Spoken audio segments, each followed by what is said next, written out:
And we are live. Peace, peace. Greetings to you all. It's your brother Naheem, BKA Lord Abba, aka Mr. Just the Facts. I'm hearing the echo is coming from YouTube. That's what that pause was for. So tonight, people, we're gonna be addressing this brother who is a professor of history at Howard University. His anti-ADOS stance is so problematic on so many different levels.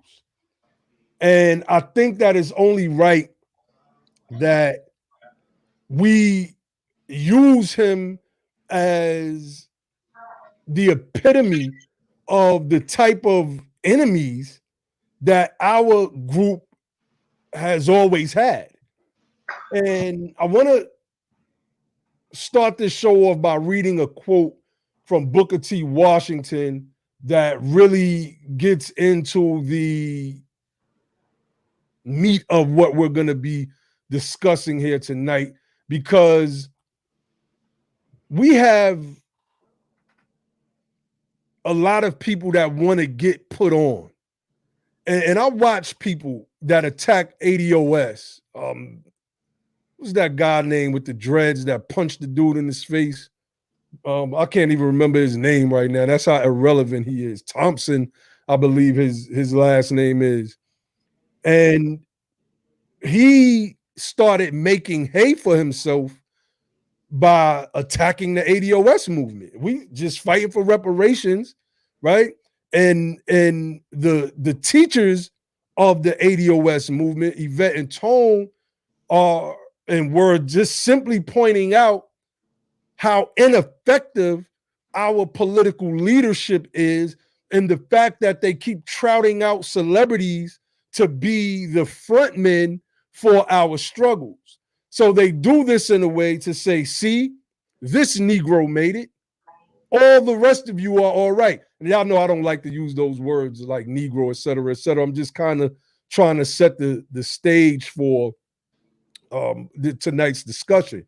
So one of the things that I want to do is I want to read from Booker T. Washington. Let me share my screen real quick, because I believe that that's what this guy is trying to do. I believe he's trying to find a job for himself on one of these media platforms. Maybe, he's been a professor for a long time, so maybe that job is getting boring to him, and maybe he feels that he should be he should be on TV now, getting some more money. So let me read this quote from Booker T. Washington. It says, "There is another class of colored people who make a business of keeping the troubles, the wrongs, and the hardships of the Negro race before the public. Having learned that they are able to make a living out of their troubles, they have grown into the settled habit of advertising their wrongs, partly because they want sympathy and partly because it pays. Some of these people do not want the Negro to lose his grievances because they do not want to lose their jobs." I think that that's a powerful quote by the elder Booker T. Washington. Some people, they have their issues with Booker T. Washington and his stances. There's some things with the elder that I definitely have disagreed with over the years, but I believe that that's what's going on with brothers like this Daryl Scott, who's a professor at Howard. I'm waiting for my brother Ali Bey to come on. I watched my brother Ali Bey actually treat him as if he was meaning Daryl Scott was the student and my brother Ali was the college professor. He didn't block me, the college professor, but he made it so that I couldn't comment on any of his threads anymore, which was baffling to me, but it is what it is. So we wanted to do a show tonight touching on some of this brother's inflammatory comments and just trying to understand why people like that would ignore all of the data, all of the statistics while calling themselves historians. And if you're a historian, you must adhere to a specific methodology. And it is this methodology that brings about conclusions to your work. This is why when you're becoming a PhD, you have to do your dissertation and things of that nature. And that dissertation shows if you're ready to be on the level of mastery, to receive these doctorates, etc. So I can't for the life of me understand how someone like that, who's a professor, who had to go through that rigorous methodology, would ignore all of the statistics and the data just to keep making dog whistle talking points. So my brother Ali has joined the building. We're going to get into this real quick. I want, all right, brother Ali, being that you're in and you're the one who's have had the battle with this guy, set it off, brother, and just kind of go into a little bit of your history with this brother and his want of, and just wanting to attack ADOS and his strange obsession with Yvette and Tone. I'm just baffled by it. Right. I think it's interesting. It kind of, he obviously has an issue with Yvette and Tone in the messaging, but I think even more so than Yvette and Tone, he has a problem with ADOS, period.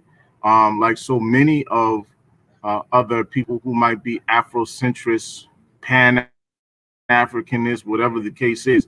His position is that ADOS is divisive, ADOS is xenophobic, ADOS are nativists, things like that, right? This is position, and he's not the only one. There's a bunch of other people that have expressed the same thing, that ADOS basically is divisive and somehow feels that they can put some kind of qualifier on who is black and who's black enough and all of that. And I've tried to explain to him on a number of occasions that it's not about blackness.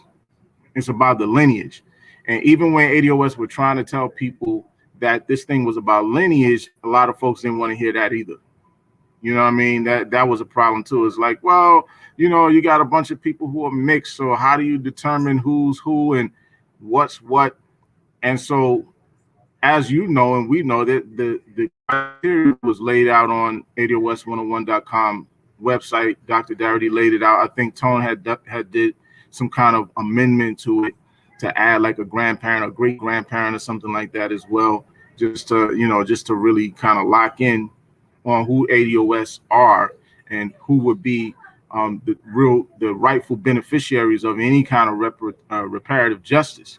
So this guy, Darrell Scott, is a professor at Howard University, and he's an anti-reparationist.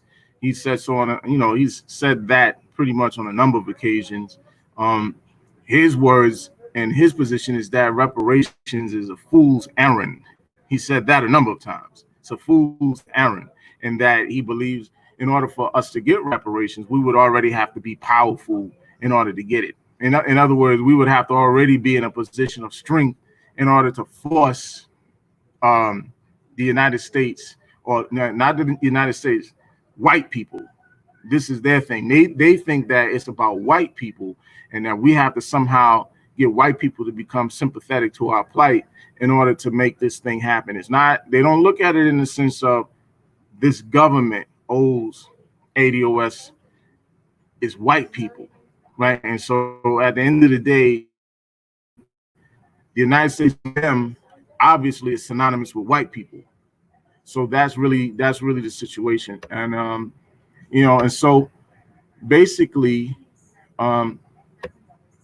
this brother has pretty much taken a position that it's never going to happen, and that like I said, it's a fool's errand, and we need to already be in a position of power to secure that. So that's it. Now he's got a number of posts that he's done, really dating back to like February 2019 is really kind of when he started to kind of like go in on ADOS. So like from February of 2019, he really kind of starts going in on ADOS, and that's been part of his thing. Now, what I've been doing with this brother is going back and forth and trying to really explain certain things to him and try to kind of like dead certain arguments that he's been raising. And pretty much, and from my perspective, I've deaded just about everything that he said. You know, he really has no standing with anything other than his own. It really comes down to his own opinion. That it's just going to happen. I've brought up the issue of the Japanese Americans and their reparations. He tries to minimize that by talking about, you know, the Japanese Americans were citizens of the United States, and so therefore that was the reason why they were able to get it, whereas Black people weren't citizens. And we went through a whole long thing about that and whether or not Black people were citizens. And you know, we can go into that in detail and stuff later on or whatever, but and pretty much that's been about it, you know what I mean? But like I said, he's not the only one who's like that. He's not the only anti-reparationist. A lot of these people are bootstrappers. He made a comment today on his Facebook page, basically talking about, you know, we need to do something with our own race and stop stop waiting for white people's sympathy or some kind. You know how they talk about handouts. You know, for a lot of these cats, it's not a debt, it's a handout. You understand what I'm saying? So that's really what it's been with him, you know, and a number of people. So, you know, what you guys think on that? Man, brother. Well, let's frame that. I don't know if people are familiar with him or not, but the Professor Scott that we're talking about, he's a professor at Howard University, and he's had some very off the mark, disparaging comments about ADOS, about reparations, and the whole conversation. I don't know how you get to be a professor at Howard and get to be an influencer on the young Black minds that come there and be anti-reparations. I don't know how the students accept that from him, and I don't know how nobody's called this man out on the crazy. I have to at this point say it's crazy, because whenever you're talking about justice and somebody calls it a handout, to me, that's just crazy. That's crazy talk. We're talking about justice, and with education that's been provided by Dr. Darity, Antonio Moore, Yvette Carnell. This is not something that, if these people who criticize what we're talking about, they've been paying attention. So it's not that they don't understand, because it's been broken down many, many, many times. They have to be crazy or just have fixed themselves and rooted themselves in an adversarial position. They are against us as enemies. So, but what they do is they use their platform to confuse those who don't know. And so now you have the common ADOSer speaking out against reparations, not even understanding the fact that they're speaking out against their own family's justice. We had a brother in the comment section. This is how things get so confused, right? We had a brother in the comment section saying, I don't want no reparations, I want land. This speaks to the ignorance of what reparations even is, because land is part of the restoration of a broken people. You understand? So if he was really educated in this space, he would know that there was land appropriated to American descendants of slavery with Field Order 15, and that land was taken after the assassination of Lincoln, and you had the criminal acts and the unconstitutional acts of Andrew Johnson working with other state and private actors to take that land back through force, and in a lot of cases, murder, criminal activity. So we're talking about reappropriating, we're talking about justice, and we're talking about making the people whole and giving them the access to full citizenship after they have been deprived from that, while at the same time building America and being the actual economic power that this country was built on. So how do you at Howard, at a historically Black college and university, named after someone who was in charge of the Freedmen's Bureau, get to sit there, which Freedmen's Bureau was an attempt. The program implemented in the Freedmen's Bureau was an attempt, was a step toward reparations and repairing the damage done. How do you get to teach at a university like that and tell our people we don't need no reparations and reparations is a handout? First, I could go on and on and on and on. I'm gonna step back and let somebody else get some space to speak on it because I know everybody got something to say. But we're gonna get into this tonight. Yeah, right, I want Josh to come in real quick, but all right. You know, I just want to say, because I see some of the Aboriginal indigenous people in the chat, because they know we Moors, so they think that we follow that. No, we don't do that Aboriginal indigenous stuff over here, fam. That cut that out.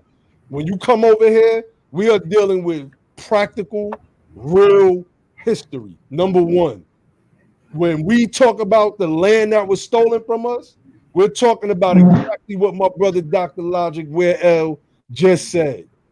And that was the land that was stolen from us after we got our 40 acres and the mule. We're not talking about we used to rule this land and then somehow we just became these weak, ineffective people and let the European come over here and dominate us. I just got to speak to that real quick before we go in, because I got to address the Aboriginal indigenous MERS. You know, they spell it M-U-U-R-S.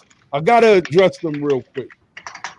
Think about what you're saying when you say this was our land and we ruled here. Number one, you'll never be able to show any government structure amongst our people, ever.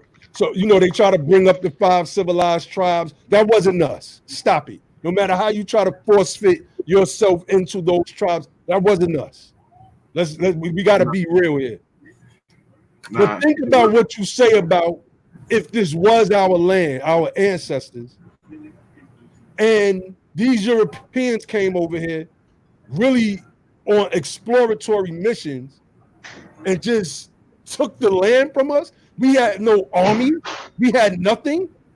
We were just some weak, ineffective men. Y'all make us sound weak when y'all make this silly, frivolous claim that somehow we ruled this land, the European took it from us, and now we just got to get the land back. Stop saying that, because it's bogus. Bring your man Dane Calloway. Tell him to step up. I'll bring him right on this channel, and we'll roast him up real nice for you all. Brother Josh, you want to jump in real quick? Yeah, I just want to say, I mean, I think just like, let's say we were saying earlier, it's not, I like to use this guy as a representation of a lot of the pushback that we're getting and a lot of the just illogical and, you know, not well thought out, not playing the long game type of criticism and attacks that we're facing. Like, I believe now, you know, maybe some people disagree with me, but I believe in the end, a lot of these people are going to be on our side and agreeing with this. You know, it's just, I think we're just early on calling out some of the stuff that we see that's wrong, that nobody's really called out before. We're taking positions that nobody's really hasn't taken in, I don't know how long, like at least 50 years, you know. Actually, yeah, probably 50 years, or at least maybe 150 years. And so it's people's livelihoods, it's people's whole ideology that they built their whole lifetime, maybe how they were raised from their parents. And when we upend that, then, you know, it's natural for those people to want to defend what they believe in fiercely. But at some point, this thing has to hit home. And at some point, you're going to have to be honest. At some point, you're going to have to look at these things objectively. And, you know, you're going to have to face the mirror and ask yourself, now, I know this is 100. You know, I know that what they're talking about is true. And their position is right and exact. So now, let me see where I'm at. Am I counterproductive to the cause that maybe I really believe in? Or I'm talking about the people that are genuine, not the people that are just in it for themselves, for their personal come up, or the people that are in this thing for some type of being a careerist or whatever. I'm talking about the people that genuinely do this because they want to uplift their people. Because am I being used? You have to think about that. You're gonna have to face that. Am I being used? Am I tired of being used? Because some people willingly are useful idiots. Am I willingly being used? And do you not have a conscience? That's what I would ask. I'm trying to appeal to somebody's logic. I'm trying to appeal to their some type of sentiment that you feel for your group. Sometimes some type of sentiment that you feel for your ancestors being, going through all type of hells. And then here you are today fighting against the people, fighting against the group who is fighting for you and them. Like, I don't know. I don't get it. And I don't know how you can really look at yourself in the mirror and sleep at night or pray or have any type of reverence for your family, for your ancestors, for your progeny, for your children, because what we're doing is we're fighting for them too. And, we're going to get into how this relates to class-based politics and how a lot of these guys are really maybe knowingly or unknowingly attack dogs for indirectly for white supremacists, but directly for the people that want to erase race and act like slavery and Jim Crow never happened. Act like there is no racial wealth gap. Act that there is no specific justice claim for American descendants of slavery, and just flatten everything and make it raceless and class. You may not think you're doing that, but that's exactly what you're doing. That's exactly what some of you know it, and some of you may not. But I just want to bring that point across. So we're going to tie that into some stuff that's happening right now. So I'm going to send it back to you. Definitely. All right, Brother Ali, jump back in, and then we're going to go back to Brother Where L. And, let's get into this thing. These guys, I usually don't pay attention to the chat, but y'all know I love to do battle. So we got to address what's going on in the chat. Yeah, we got to address these. What's in the chat? Go ahead, Will. This something, it's bugging me. I got to say something, man. It's really bugging me, right? So these concepts we have to deal with. And I love y'all. When I get on y'all, don't think it's personal. It's what you're promoting that I have a problem with. I don't know a lot of y'all. I don't have no personal issue with you, but some of y'all are just so wrong. It's just really upsetting. So we got this brother Yusef, and he probably means well with this statement. Yusef Green says we are POWs, right? I'm a military man, right? I understand what a POW is. This is how being ADOS is so important, right? Because if you're a prisoner of war, you got to tell me what nation you was a part of that was at war with the United States of America when you were so-called taken captive, right? So if you're a prisoner of war, what war was that? What nation was it with? And how do you connect yourself with that war? What goes on with us is different, brother. What has happened to us is different. See, a lot of people in their own search to figure out what's going on have came up with that as an answer, but that's the wrong answer. We are not prisoners of war. You understand? No. We're not prisoners of war. That is a legal title. And if you go trying to use that concept, prisoners of war, wars are actual political events. They're military theater. You have to prove what theater you were taken prisoner in. And you can't do that, family.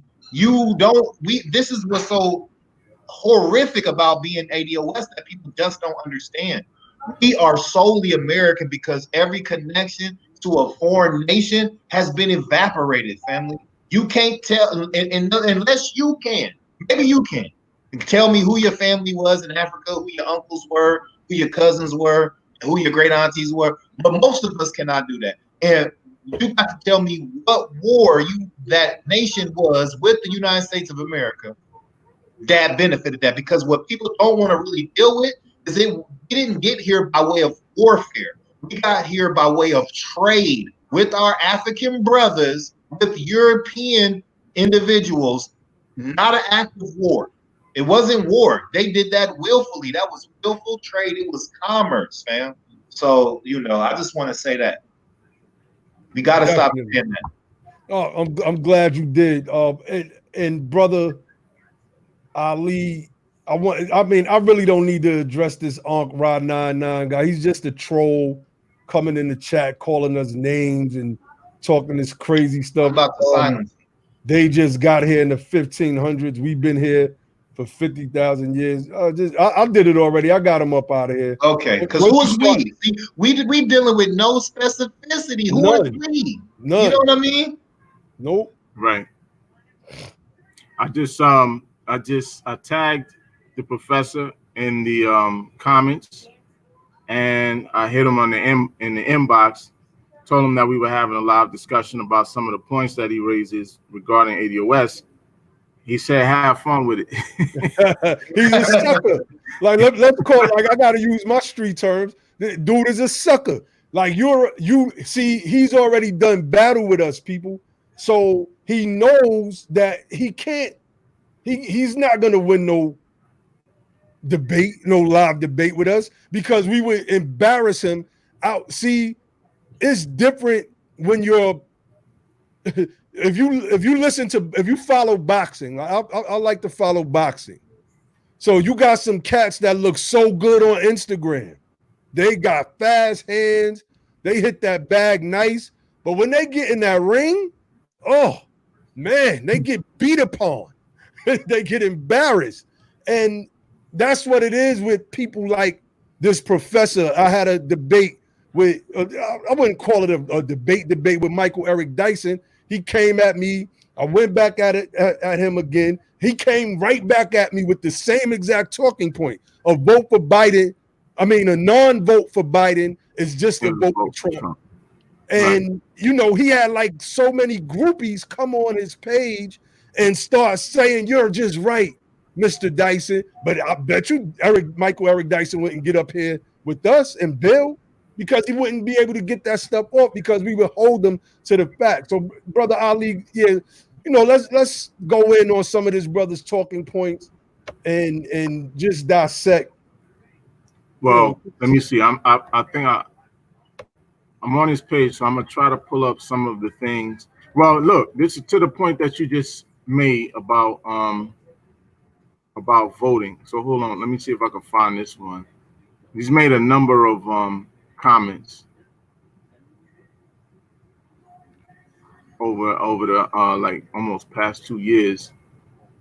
Here's one that he made back in July of 2019. He said, "People are saying that ADOS is serving white nationalism. The people that are saying that are right. The white nationalists also advise blacks not to vote." That's one of the things he says. That's wrong. And people are not paying attention. We're not telling people don't vote. We're telling them what Tone and Yvette has said specifically is they're using a down ballot strategy. And again, when people come with those type of remarks, really exposes the ignorance, because there's a whole lot of people on that ticket other than the president. You understand? And speaking specifically for us on this platform, we've been really emphasizing local and state politics and in the proximity of that relationship to your local official. Hold on. I just got to address this real quick. Because this person, Patrick Anders, says using the term slave is dangerous too. The term slave was meant for Europeans. First and foremost, there's two angles I want to attack this from. The first angle is it's ADOS, American Descendants of Slavery, meaning the institution. Number one. The second angle is you get these brothers that come out the Moorish movement, mainly and largely out the Moorish movement, right? The other Moorish movement. See, we are part of we stem from the tree of the line of the man that founded the Moorish movement. That's why everything we say is antithetical to everything that those guys that call themselves Moors are saying. So they have this belief that the term slave only applies to Slavics, right? As a root of the word slave. People forget about things like popular usage and what's the other word? It escapes me at the moment. And words begin Connotation. to Connotation. it's not connotation. It's escaping me right now. It's just like boxing. Like the original name of boxing is pugilism, right? But people just started calling it boxing after a while, and it overtook the name pugilism. So if you say, I have 2 tickets to go see 2 pugilists engage, somebody gonna look at you like you're crazy. You have to say, oh, I mean, I'm going to this boxing match. You see? So Also, yeah, go ahead, bro. Also, we have to understand is when people do this, and this is all throughout the so-called conscious community, they look up the etymology of a word and be like, oh, that can't be us because its origin is rooted in this. That doesn't mean anything. With the appropriation of the word and its travel through history has been used to designate certain titles and mean certain things. Language only means is to transfer meaning. So when I say slave, and once the legislators use that word slave, it no longer means Slavic anymore. It's all about how you are appropriating that word. You, in your position, can't say, well, you can't be talking about me because I'm not Slavic. They're not talking about Slavics. That's not what that's being talked about. We have to get away from this kind of fictional thinking, this fanciful thinking. You can't go anywhere. No one it's about power, family. No one in chattel slavery could have said, hey, you know what? Y'all got the wrong one. I'm not Slavic. I'm Mandinka, and would have been let go. That's not how it works, man. Or Moorish. There's no escape. Whatever. There's no escape hatch. I don't care what name you use. Well, there was. So if we get into the Sundry Act of 1790, that was different, though. That was different. They was able to do a whole lot of different. That was totally different. You can't be in the plantation and you fifth generation enslaved person. And you talking about what y'all doing enslaving me? I know I'm no more. Oh no, it definitely ain't work like that. Yeah. So I think it's a problem. A lot of times we need to get back to the topic, but I'm glad you addressed this. I just want to say we have to stop looking for these technicalities for these escape hatches because that's not going to work for collective uplift. That's not going to be recognized, and all you're doing is you getting a bunch of people hyped up for disappointment, failure, and distraction. But it's hard. See, I think a part of, and I definitely want to get on topic. I just think Brother Daryl Scott is such a lightweight that we could actually interject in between. But it's stuff like this that we gotta clarify, right, to the people so that they will know that this is just not right and exact. Words matter in law. Enslaved chattel are not the same as a slave. Chattel equals property equals money. Like, what in the world does that even mean? What does that mean? And what does that mean to the person that's in that particular bondage? It doesn't matter. What are you talking about? Like, this is a bunch of foolishness, man. Like, that's nonsense. We need to let's move on. All right, come on, Brother Ali. Go ahead, bro. I think it's good. And let me just say this. When we talk about being descendants from the institution of chattel slavery, that's being said for a specific reason. Like, so people a lot of times make the argument that you can't descend from an institution. You can only descend from an individual or specific lineage or whatever. So let me just explain why that's being said. Our people are a new tribe of people. And we are a specific tribe of people that was created due to the transatlantic slave trade and what was called the institution of chattel slavery in America. We are an amalgamated people, of people that are mixed with a number of various ethnic groups of people from Africa, as well as some people from Native Americans, as well as some Europeans. And so we are a mixed group of people because of that institution called chattel slavery, and we created a new tribe where we have our own customs, we have our own culture and everything else. Even, and brother, well, you can speak to this, we even had our own religion, hoodoo. A lot of people don't know about that. So they don't. We are a new group of people because of that institution called chattel slavery. We are a new group of people that were created out of that.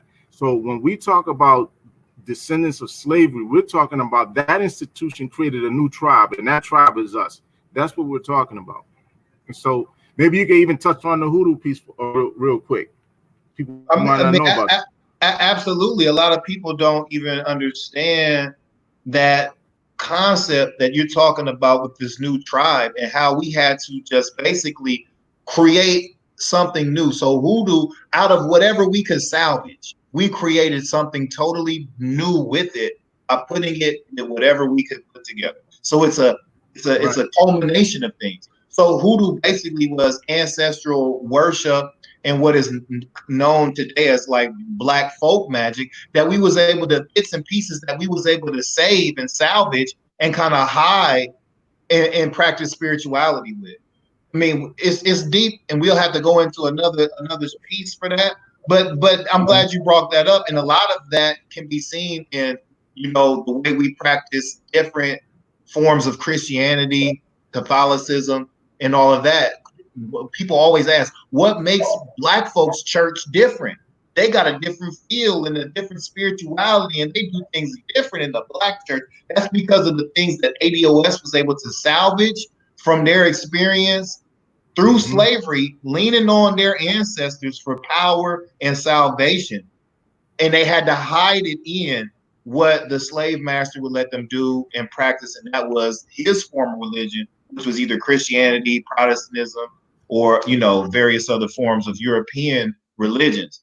But, you know, we can get into that in another show, definitely. No doubt. So let me also say this, just as we're talking about this professor, he's also it appears that he's a member of the Association for the Study of African American Life and History. He was elected as vice president for programs in his initial term. I'm looking at his bio. So he has a significant tie to Black organizations, Black education, you know, etc. And the thing that baffles me about him is that I look at education as a tool and a means to an end, right? So my thing is, what is it that you're teaching these African American studies or Black studies to students for? Like, why do you want them to learn this information? Do you want them to use it for something, or you think it's just something that they need to do for credits in school, or what? I would love to ask him that question. You know, I asked him if he wanted to come on and discuss some of this, you know, some ADOS points with us. He hasn't responded, but I would love to ask him that question, because to me, to be an anti-reparationist, and it's just like, what is the point of teaching all of this information, all of this African American history to students if you don't want them to use it for anything? Like, I don't really even understand the purpose of that. You know what I'm saying? It's like, really, I would love to ask him what is his purpose? What is he trying to achieve, even with teaching young Black minds? And that's what this show tonight is for. We just want to put that brother on the spot, right? Because he's been offered an invite to come on and state his positions. Because it's easy to, you know, post up on Facebook. What was that movie, Bloodsport, when Bolo walked up to Frank Dukes? It was like, the brick don't hit back. It's like, the brick don't hit back, dude. Stop posting that stuff on Facebook, knowing that you're going to get a dozen anti-ADOS people to come agree on it just so you can look big. And now you don't want to come on the show. And I'm telling y'all, I've been called out so many times on my positions, from my position as a Moorish American to politics. I was on every show.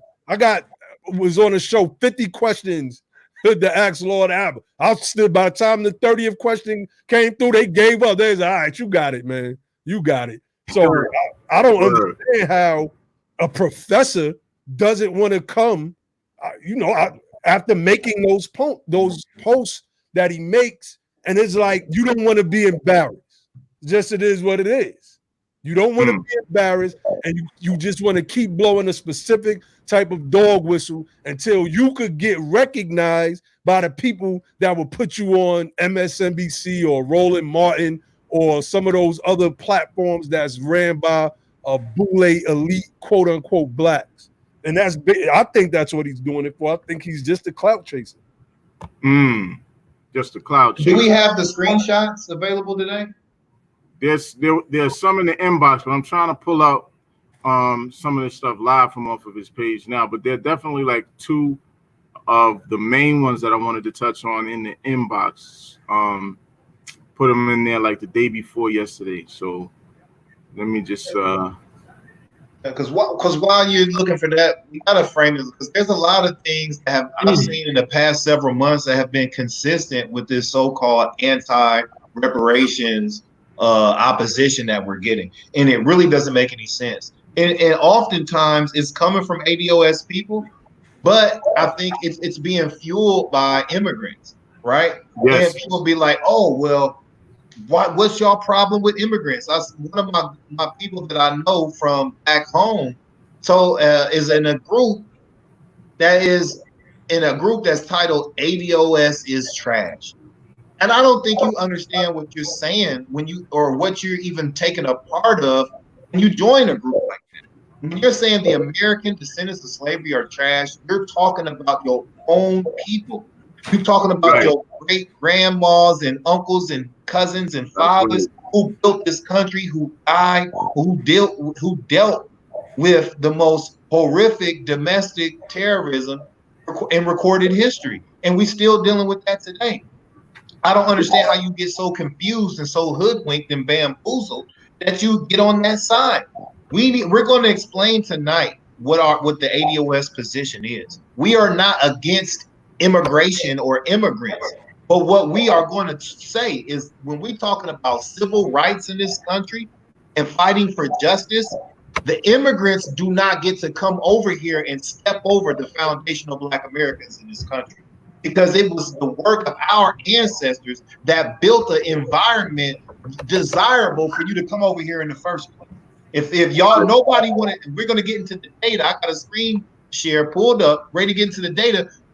Nobody even wanted to come over here when we was fighting against all of that stuff. Well, while Ali is looking for that, we're going to pull that up real quick. Yeah, let's get to that. So let's look at what this study was done, right? This study was a very good one. You can find this information on the ADOS 101 website, and we're gonna break this thing down. This is not we're not just putting stuff together here. It says few, if any, voluntarily Black immigrants outside of students were in the United States prior to the Immigration and Nationality Act of 1965, as shown by the Smithsonian.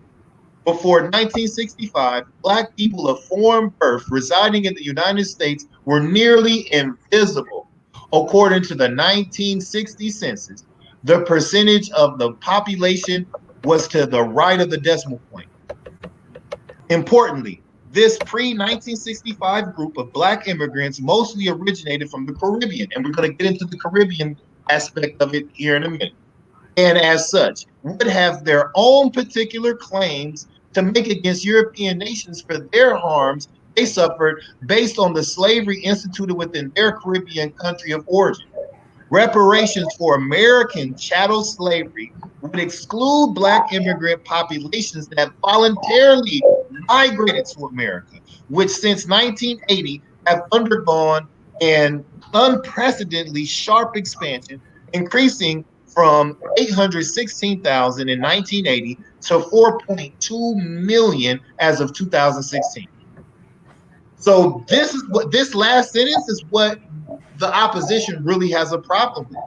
And this is what we see rearing its ugly head all throughout the Twitter sphere, the Facebook world, and all of that. It says, after deducting for these foreign-born Blacks and their offspring conceived by two parents who didn't descend from American chattel slavery, the recipient group shrinks substantially. That's the issue, because we're talking about who should receive reparations, and they understand. People like Daryl Scott understand. People like various others who have certain compromising positions, being on, if they're first or second generation immigrants, whether they're married to a descendant of slave owners, quote unquote white folks and Europeans. So they're conflicted with the argument. So they don't want to support this thing because somehow they think it hurts them. But what we're talking about is justice for a specific group that was harmed by the United States government, state and federal, and we deserve to be repaired. Plain and simple. Now, if we were moved to Haiti today and Haiti was to get reparations 10 years from that day, we would not be in the way of the Haitians' justice, saying, where mine at? We all black, we black. But if France was to give Haiti reparations, why would we be getting it? I would support y'all in y'all right to get that justice. Well, I wouldn't get in y'all way. I wouldn't say the Haitian movement for reparations from the French is trash. I wouldn't say that. I wouldn't bash Toussaint and all the other liberators of that island who got their inspiration from ADOS, because the Haitian Revolution was inspired by the American Revolution. There was over 5,000 foundational Black Americans that fought in the American Revolution. I wouldn't get in y'all way. So why are y'all getting in our way? Exactly. Yeah, can we? Right. I hate to. We on the topic of immigration, and I wanted to just go under something real quick, Ali, while we're on this topic. All right, so let me share my screen here. Hold on, I probably have to stop sharing my screen. Nah, you good. Oh. You good. I was gonna, hold on. Let me share this real quick. Share screen.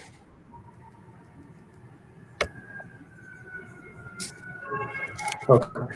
Yeah, so I wanted to get on to because there's this one I'm reading this one book. It's by Dr. Sandy Darity. It's called From Here to Equality. I would recommend everybody get this book, but I want to read from a note in here because I'm gonna do two things. I want to address the issue dealing with solidarity and dealing with is ADOS anti-immigrant. And I want to also address the issue of people use this one trope. Well, how is it that people can come over here with nothing or come over here from these different countries that is nowhere near as rich as the United States, and they can have all kinds of success. But us here, they come to our community, set up shop, set up business, and make all kind of money. But then we've been here and they're coming to our community. Why don't we just pool our money together and open up a shop? Or why can't we do the nail salon? Why can't we do the hair business or whatever the case may be? Let me read this because I'm gonna knock out some of those myths. So this is right here. It's I'm gonna read the actually this is not. Let me just read this right here. The belief that motivation. You know what, guys? I thought I had the right note pulled up. Let me come back to me. Hold that thought. We're gonna come back to it. Let me stop sharing. Hold that thought. We'll come back when I get it straight. My bad. All right, go ahead, brother Ali. All right, I have the screen up of one of his posts. So this Professor Daryl Scott from Howard University. He is a professor of African American history or something of that nature. So this is what he says about reparations. Reparations are collected by powerful people, by weak people with powerful allies, and by weak people only seeking go away, aka nuisance money. What does that even mean? I'm still confused by that. So basically, when he made that comment, I brought up the Japanese Americans. I said, the Japanese Americans were not a powerful people. there's a very small minority group in the United States, particularly at that time. They were a weak people. They didn't have any powerful allies. The United States just bombed their homeland, and they didn't see go away money because they never left the United States. They were still here. So I asked him, I'm like, did the Japanese Americans force the United States into paying them reparations? Oh, well, they were citizens. So I'm like, so that's when we went into that whole long dialogue about citizenship, and you guys saw some of that, and whether or not Black people were citizens, blah, blah, blah. So that was what that turned into. But the bottom line is he feels that reparations are collected by powerful people or by weak people with powerful allies. And he's saying that we're not powerful people, but we're weak people, but we don't have powerful allies. And so therein lies our problem. And in many ways, as convoluted as that statement is, there's some truisms in that, right? And this is where our immigrant brothers have to step up to the plate, and it really makes what On Code, I don't know if it's a brother or a sister, but On Code says something very powerful. It says we can't be anti-immigrant because we made it possible. Hold on, where'd it go?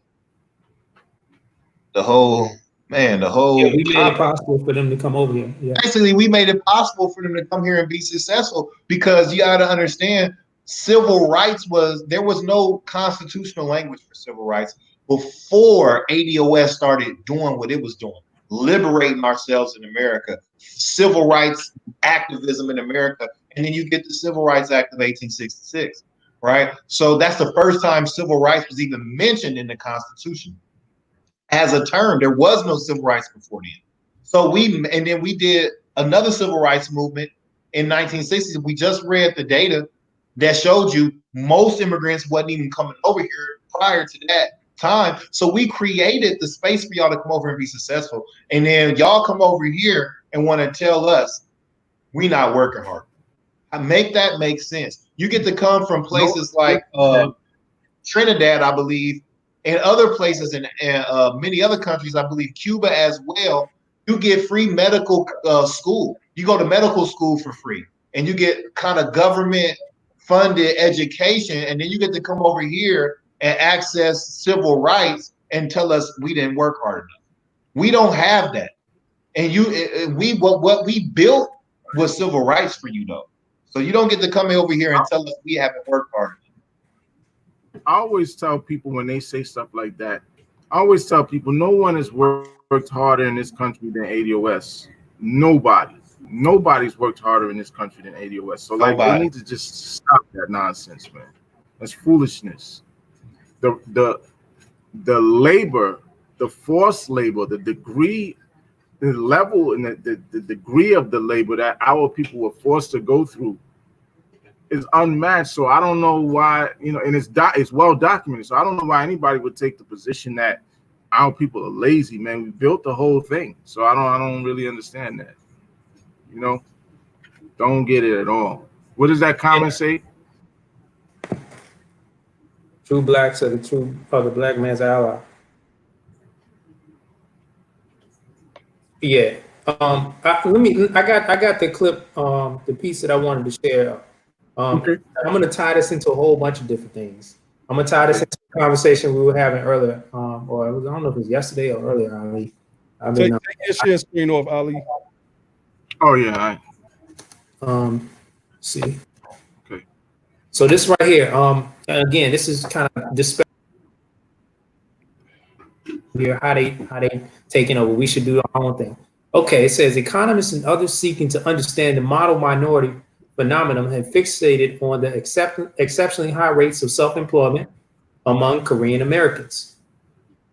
Peace to my Korean American family. The financial success of Koreans, like that of all other voluntary immigrants, is directly correlated with the attributes they had upon entry to the United States. Economist Timothy Bates' examination of racial and ethnic entrepreneurship reveals that 1, Korean immigrants who are highly educated resort to self-employment because they have been excluded from occupations that are commensurate with their education. And two, Koreans who immigrate to the United States frequently are in possession of the necessary resources to start up their own businesses. Bates highlighted a study that revealed the magnitude of these holdings. Check this out. At least as early as 1979, the Korean and Chinese immigrant-owned firms began operations with an average initial capitalization of $57,191, non-minority startups with $31,939, and firms created by Asian Americans with $43,186. That was what they started up money with in 1979. Understand today's money is more than that. Prospective Korean and Chinese small business owners arrive with significantly higher levels of investment capital and, importantly, a much smaller share of debt. Hence, their advantage in the world of enterprise was largely attributable to resources they had in hand when they arrived in the United States. Now, understand, we know that the middle black family and native black family, ADOS, is worth $1,700 with depreciating assets. Once you take them out, right? So, we talking about people that's coming over with 20 and 30 times that, and you're trying to compare, like why we don't have things to them. So why we don't get started in business compared to them. And it was another one here. I'm not gonna go into it, but it was talking about. Oh man, I gotta say that. I gotta read this one real quick.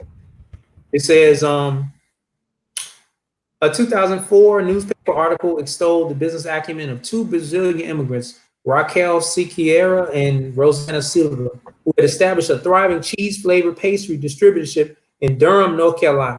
Almost an afterthought, the reporter revealed that Siqueira and her original partner, Ana Borges, managed to start the enterprise despite having no credit history in the United States by leveraging $300,000 they held in personal savings. To jumpstart their production, they used their capital and connections to acquire equipment in Brazil and renovate a portion of a building in their adopted hometown that had been boarded up for 20 years. Moreover, the reporter implies the partners still possessed additional resources. Their expenditures had not drained their personal savings in the process. I could go on, but I just want to share that, and I want to say that we have to stop using some of these same tropes. This is a part of a large social engineering program that was instituted by Richard Nixon and then carried forward by Ronald Reagan as a means to kind of replace us and to kind of make us believe in some type of black capitalism with a group that has no capital, and then trying to get you to get out of asking the government because they say, well, these people ain't asking the government, they ain't getting nothing. Well, okay, let's look at them, but they also we're taking the elite and the white people and the large capitalists from other countries, entrepreneurs from other countries, and bringing them over here and trying to compare it to a bottom caste group that comes from slavery. Let me reiterate. I just want to reiterate what Brother Josh was just sharing with us. He, like, in Beaufort, Georgia, before this whole COVID-19 thing hit, there are several Chinese vegan spots out there. They make Chinese food. It's like a whole Chinese food store for vegan. For me, it's like vegan heaven almost, right? Because my options are limited. But when I'm out there in Beaufort, Georgia, I see Vietnamese banks, Korean banks, Chinese banks, Japanese banks. They have carved out a slice of America, not just in a place that we would expect, like New York City. They have carved out a slice of America in the deepest of the deep South. And some of the most racist people in the world are down here. And yet, we have no, and I want to be careful when I say this, but we have no all ADOS area that's controlled by all ADOS businesses that I'm aware of. There may be, There may be. But as far as I know,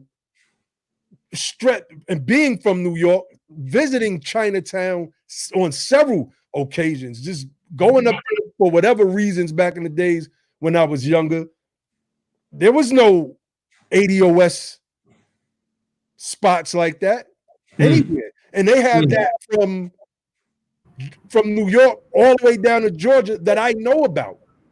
So what the brother was reading was that these people basically had access to wealth from their own countries, and they were able to come over here to the United States of America. With the last pair coming from Brazil, having absolutely no credit, zero. They tell us all the time that we have poor credit, and they lock us out of every single thing due to the fact that we have poor credit scores. But these people came from Brazil with no credit and were able to establish successful businesses. This is why this discussion of reparations is so vitally important, and it has to be a part of every part of the political conversations that we're having, because there's no other way to pull our people up from out of the bottom.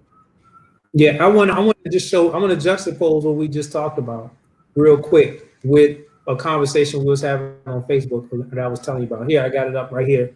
It was on Ali Bey's wall, and he said it was talking, because we always see like the black on black crime statistics, and we want that's often used when we are speaking out against police brutality and these type of cases that we see where we're getting murdered in the street by European. Some of our own people end up saying, well, we need to stop killing ourselves anyway. We so mad when the European kills us, but then we don't say nothing when our kids die in the street by their own brother's hands. And I was like, come on. First off, we can go. I don't want to spend too much time on this, but first off, we already understand we in poverty. We already understand we crowded and usually in our neighborhood. So, are you going to have interaction with people in your neighborhood? Or are you going to have interaction with somebody across town in a different neighborhood? Are you going to have problems scrambling over scarce resources and whatever in that neighborhood? And I mean, the people that you're usually going to come in contact with that have violence going on, it's going to be the people in your neighborhood, the people that's around you. And but on top of that, so we were kind of dispelling that myth. So we broke this down, and let me show you this right here. Is this it? Yeah, I think that's it. Okay, now do I need to zoom in? I can see it. Okay, so it says right here, the number of this is the breaking down race and ethnicity, white, black, Hispanic, Asian, number of violent incidents, the total number. Then they break it down. Okay, so white. This is white on white crime, white on black crime, white on Hispanic, Asian, other, and whatever. So let's look at the black on black crime. Okay, black on black crime, of course, is 70%. Yeah, okay, it's the highest, but percentage wise, okay, it's the highest occurrence. But let's add some context to that.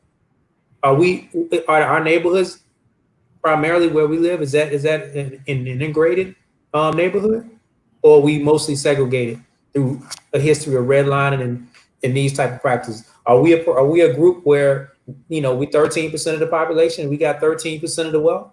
No, we're a group where we're 13% of the population, we got 2% of the wealth.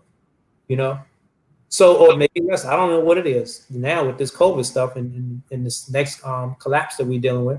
So, of course, we're going to be in neighborhoods, and of course, we're going to be around people. So, we don't have access to even get around a lot of white folks and kill them like that. Basically, I'm not trying to say that we should.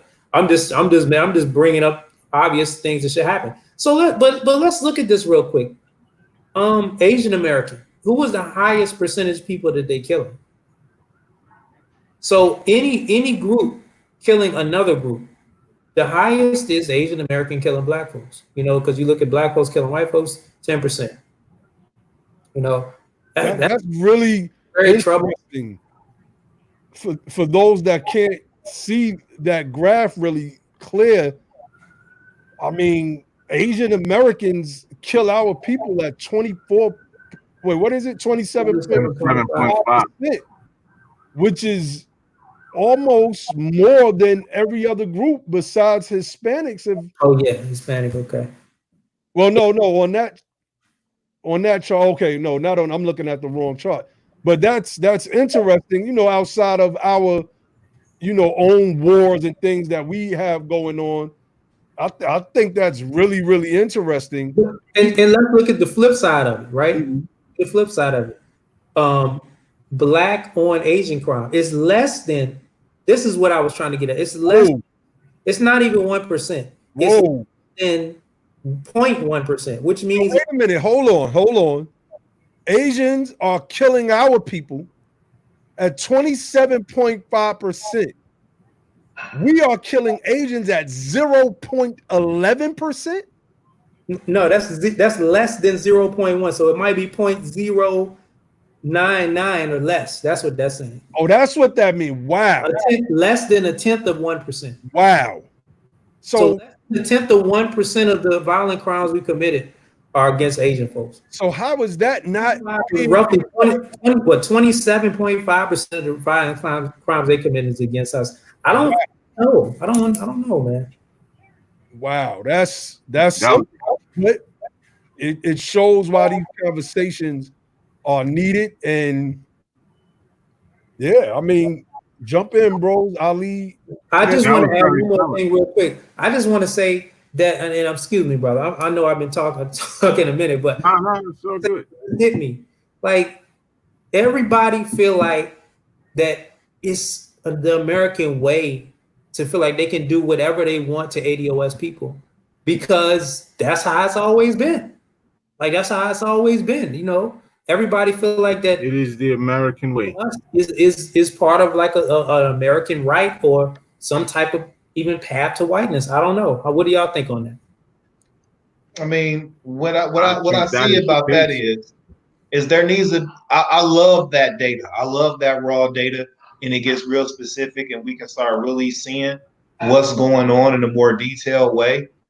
But what I want to say is, though, when we understand that this is America, and we start looking at crime, not really, if we look at crime not really based on ethnicity and the ethnic crime, because we're bringing up political points and we're bringing up real specific arguments when we bring up some data. And I think Josh did a real good job in proving what that point was, right? But if we look at it in its totality and look at where is American crime coming from? See, so we broke it down in ethnic groups, right? Now let's talk about where the bulk of American crime is coming from, because we dominate the narrative in American media. We wear the face of the American criminal. So we are the character in the American narrative of crime. But if we look at the empirical data, where's the bulk of American crime coming from? It's coming from, I don't know if y'all was able to see that graph, but it's coming from white folks. White America. That's right. Okay. It's always come from white America. Back up again? Yeah, put it up. And if you can blow it up, if you can make it bigger, do that. Yeah, I can do See, so when we break it down into specifics, it shows in this kind of it doesn't kind of, it ultimately dismisses this whole concept of black on black violence. But when we bring it all back together, it shows you where American crime is really being produced from. It's not being produced from us, even though we take up all of the media when we talk about crime. American crime is a white folks problem, but we take up the media. If we look at the raw numbers, not the percentages, if we look at the raw numbers, the bulk of the crime is coming from white folks. You understand? So we can look at these things a couple of different ways. We can look at them in the percentages and say, you know, we kill each other. But if we get out of the ethnic concept and we look at as a nation, we all Americans, right? That's what they say, right? The Americans that are producing the most crime don't look like me. You understand? They don't look like nobody on this panel. So we know what the real toxic element is, and historically, we know what that looks like. And we can prove that without a shadow of a doubt. And so, you know, what's crazy, and shout out to Corey for posting these screenshots from out of the PDF. But check this out, right? gonna pull that one up again because I just want to read it. There's a point I want to make about it. This one right here, Ali? Hold on. Let's see. Okay. Well, the one that you had up, either one will work, but the one that you had up. I pull the other one back up. Hold on.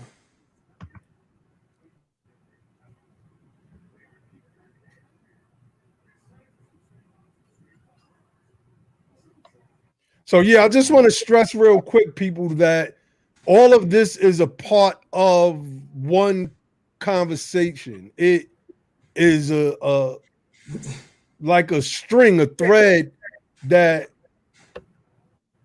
inextricably weaves itself through everything that has to deal with ADOS life here in America. So our addressing the professor tonight is not to harp on him per se, but it is to show that all of his arguments are wrong, and many of the arguments that we as a people cling on to are white supremacist talking points. I'm reading a book on that right now. Just the introduction alone is crazy. I'm gonna pull your screen up, Ali. All right. And then we're gonna come to you, where L, and what you're pulling up on your screen as well. This is so what this table shows, right? And because I'm glad where L brought up the raw numbers. This is what I wanted people to do by even posting this. I wanted people to just look at it, and let's get away from the percentages for a second, and let's just look at the raw numbers. Let's look at what's really happening in terms of who's committing the actual amount of the crime, who's committing the most amount of crimes based on numbers. Because the number of violent incidents from white people in 2018, 3,581,360. The number of violent incidents from black people, 563,940. Yo, like these people are committing crimes at 4 and 5 and 6 times the rate that black people are. Now, some people are going to say, "Oh, well, they have much more of the population." Well, here's the thing: it doesn't matter. That's I'm talking about the raw number. Exactly. When you're talking about who's committing the majority of the crimes based on the amount of incidents that occurred, it's going to be people called white people. That's just the bottom line. So I just want people to see that, because I want people to understand that's like 5 or 6 times, 5 times the amount of crimes that black people committed. It's a lot. Yeah, I mean, you do the math. Look at the other numbers. Look at Hispanic, right? 734,410 compared to, they committed more crimes than black people too, more violent crimes from Hispanics. That's right, almost 200,000 more crimes or more. So, like, where's the logic in trying to harp? And I see these guys that make these corny posts about, black on black crime, and how, we got, every time one of us gets killed, they run to the same exact talking points. We have to start worrying about in Chicago, and just because there's quote unquote black on black crime doesn't mean that some racist gets to murder one of us because they feel like it, because they sat around and said, you know what, let's kill a nigga today. That doesn't mean that. And we gotta, as a people, we have to stop saying that. We have to stop saying, yeah, but what about Chicago? What about Baltimore? What about New York? What about Los Angeles? We got to stop that, because you're helping the people that are the enemies to our people, obviously. And I'm specifically talking about the racists that, if they could, would see every last one of us either dead or out of this country so that they can have their all lily white America. We have to stop that. We're helping push white supremacist talking points, and we don't even realize it.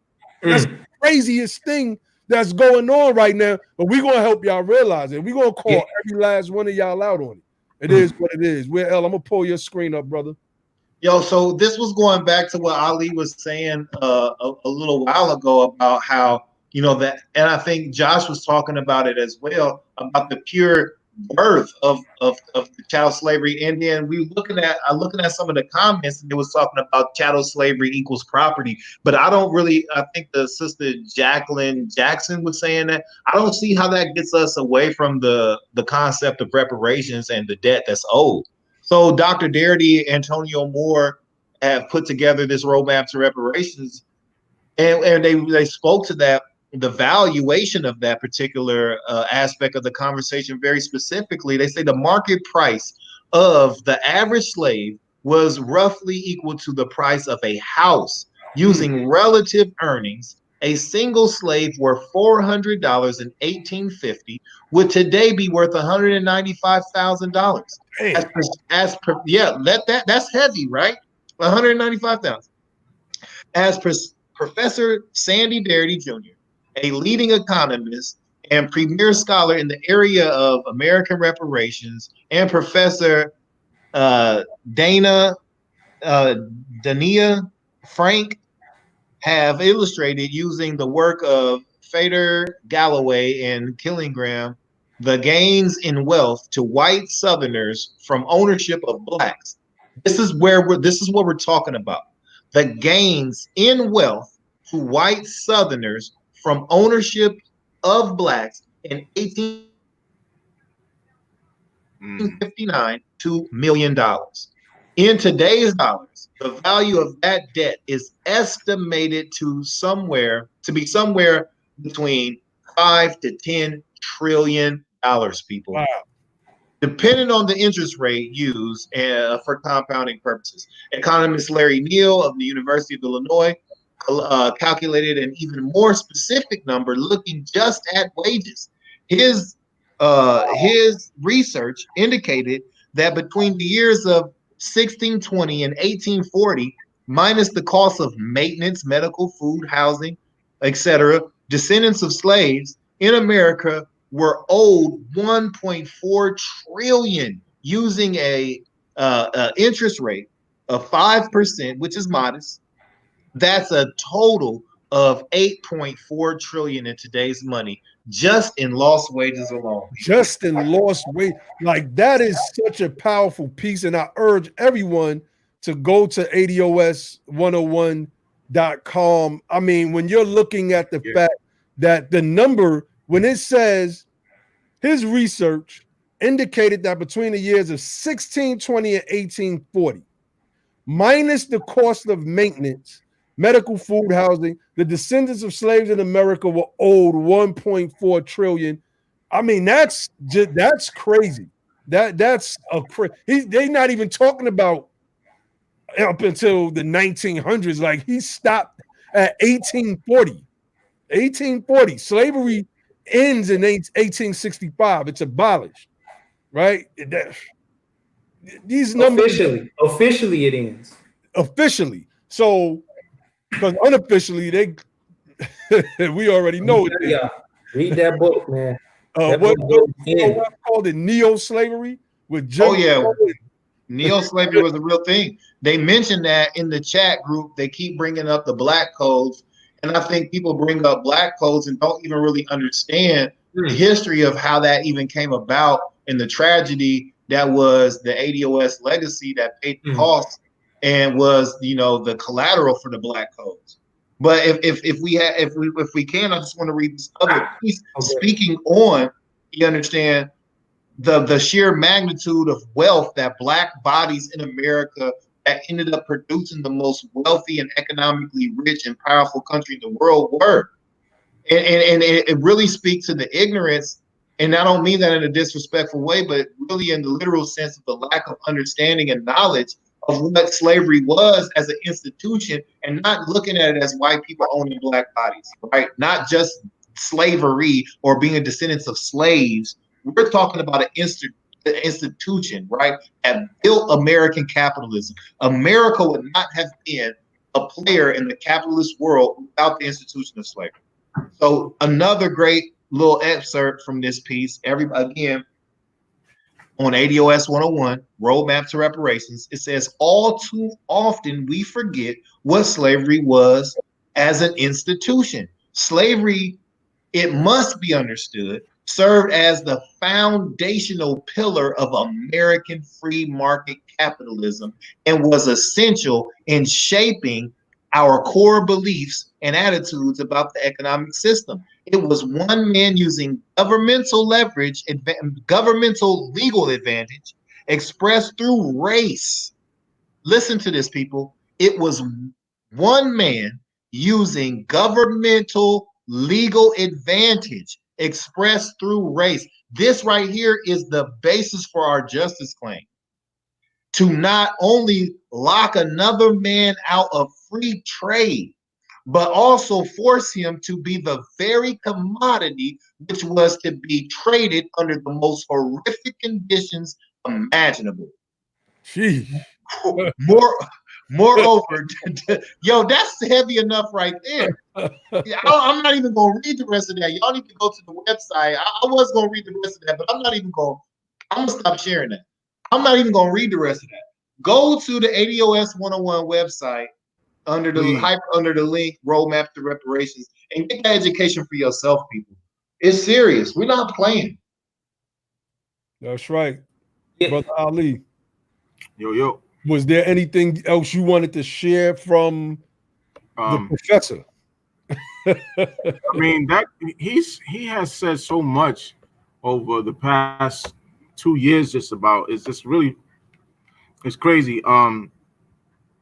What did he say? I know that he talks about how divisive ADOS is, and you know, that's like one of his main problems. ADOS is divisive. I mean, we could talk about that if y'all want to talk about. Let's talk about it.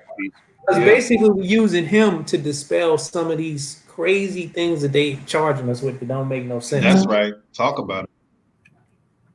Let's talk about the idea that we're divisive, right? Everybody, we talked about this on the show, maybe, I don't know if it's the last show or the show before that. And we talked about when you look at the difference between ethnicity and race, for some reason, everybody else can, like, when you look at ADOS or Black Americans, African Americans, whatever term, we're using the term ADOS because we want specificity. We don't want a lot of ambiguity. When you use that term, we're a separate group. We're separate. But for some reason, when you want to talk about the term white American, they lump like so many, I don't know how many different ethnic tribes or different ethnic groups into that. Oh, and that gives them the appearance of a majority, an ethnic, racial majority. So instead of focus on ethnicity, they lump all the ethnic groups into one race, whereas, and then they make us one ethnic group, one race. So let me break it down. We're one ethnic group, they make us one race. But in order to give them a majority, they take dozens of ethnic groups and make it one race so they can have an appearance of a majority. And what we're saying is we get to have a separate group. Because let me share this. I just gotta share it. I just gotta share it. Hold on. Come on. If you go to CARICOM and just Google CARICOM, right? If you don't understand what it is. And you just go down here. I don't even have to go on the website. You can just go down. People also ask what CARICOM means. Okay, Caribbean Community and Common Market. Okay. But go to the second one right here. What does it say? What countries are in CARICOM? These member states are Antigua, Barbuda, Bahamas, blah, blah, blah, blah, blah. Do you see ADOS in there? Do you see American blacks in there? So what is the goal?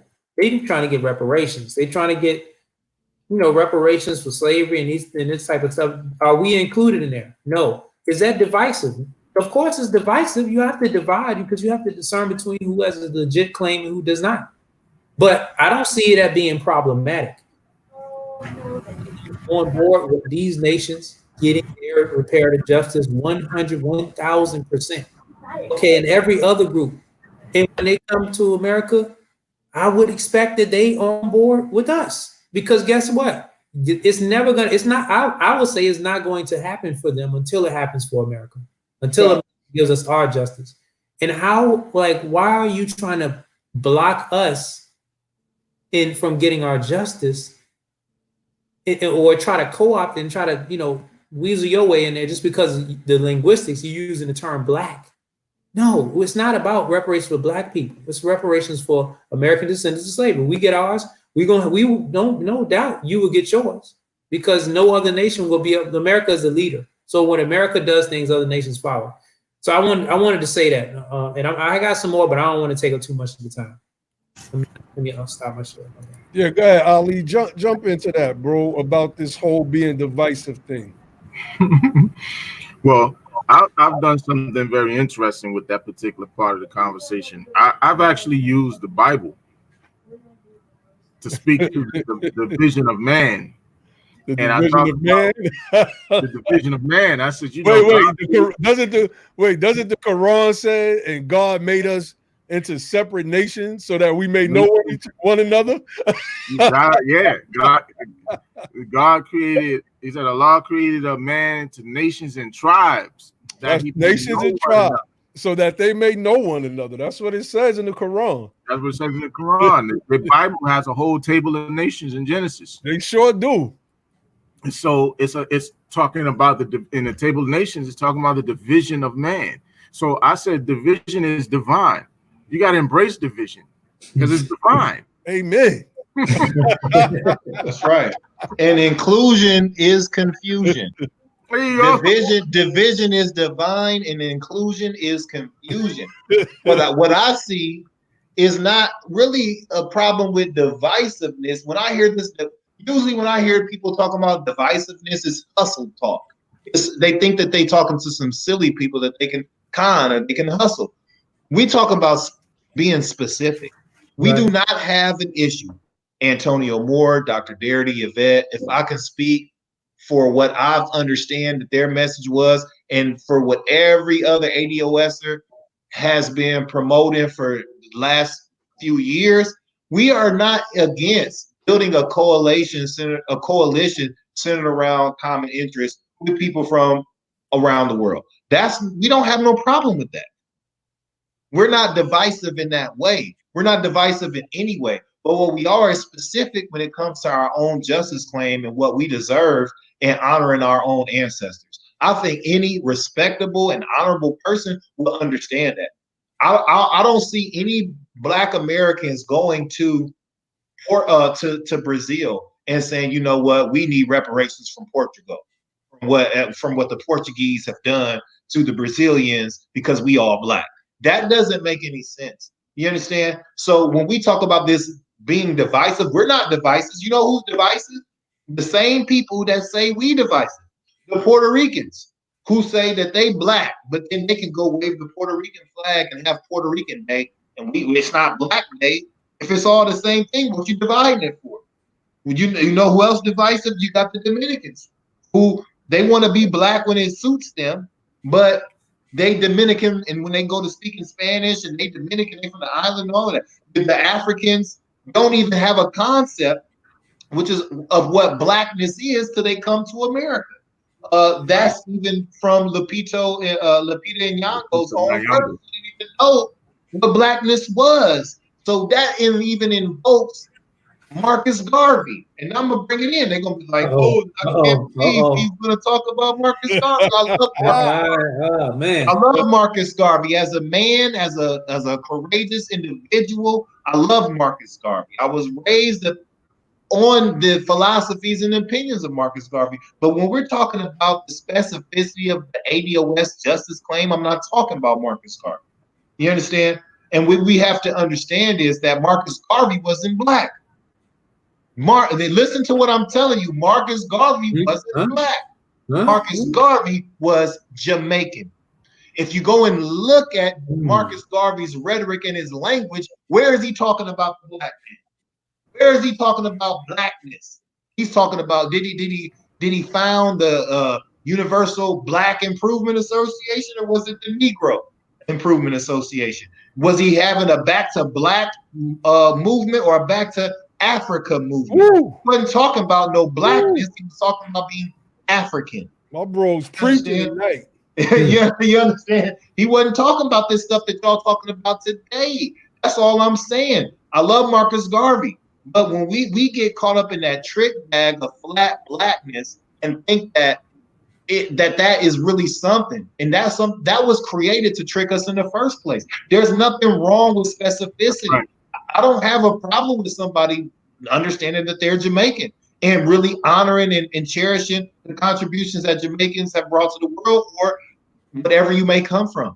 But when we do it, it's a problem. Everyone else can be proud of their ethnicity, but when we start talking about that, it's a problem. Look, let me say this real quick, right? You have, speaking of Jamaicans, right? We in New York in the 80s, Jamaican reggae dance hall was infused into our music scene. And a lot of them songs was based off of old ADOS songs, right? That's right. But you never hear ADOS running around saying that we started Jamaican music. We started reggae. We are the fathers of dancehall. But you have a few rappers that have an immigrant background in the beginning of hip hop, and you hear the immigrants saying, no, like Busta Rhymes said this, immigrants started, people from the Caribbean started hip hop. So how is that not divisive? How is that embraced by the broader quote unquote Black America? But if we were to say, oh, those songs that the reggae singers were singing, or those are our songs. That's not Jamaican music. Everybody would be up in arms if we said that. They would be up in arms. Like but we could prove it. But we could prove it, brother, because reggae got its rooting in ska. And ska was influenced by jazz. And who created jazz? ADOS. Stop playing. Hey, let me say this. Let's talk. We talked about Fela Kuti, Nigerian. You know, they say listeners of Fela Kuti's music can hear strong influences of American funk and soul. You know, like James Brown. Like when you listen to Fela Kuti, you can hear the James Brown funk in it. You can definitely hear it. Same thing with, you know, jazz, Coltrane, and, you know, all of that stuff influenced him. And he, you know, some people say Fela Kuti is like the father of Afro beats. You know what I'm saying? So if the father of Afro beats was influenced by James Brown and John Coltrane, what are we talking about? Who's his father? Then we must be his father. Come on now. You know, I mean, it is what it is. So a lot of these people saying like, oh, this was the other thing somebody said, I think it was yesterday. Sidney Poitier and James Weldon Johnson, who was a Bahamian, did more for Black people than ADOS will ever do. Oh yeah, I seen that comment. Said Sidney Poitier, and who else was it? James Weldon Johnson. He was a writer. He was an activist who got involved in the NAACP, but he was a writer. He was a writer. It shows a disconnect and a lack of understanding from those people that they are vicariously pushing what's called white supremacy, what we call European psychology, against their own people. They are so ingrained with it, inured by it, that they don't realize it. They're clueless. It's like that Dave Chappelle skit with the KKK guy. What's Bigsby or something like that? Yeah. Right? He thinks he's white the whole time. He doesn't know that he's a Black man because he grew up in a system where they just told him that he was a white man. And he never knew until one day they had the Klan meeting where he took the hood off and it came out. Right? That skit in and of itself that was a great skit when you think about it. But the people that make those types of claims are Clayton Bigsby, I think is Yep, that's it. Clayton Bigsby. Blind. to the fact of who they really are.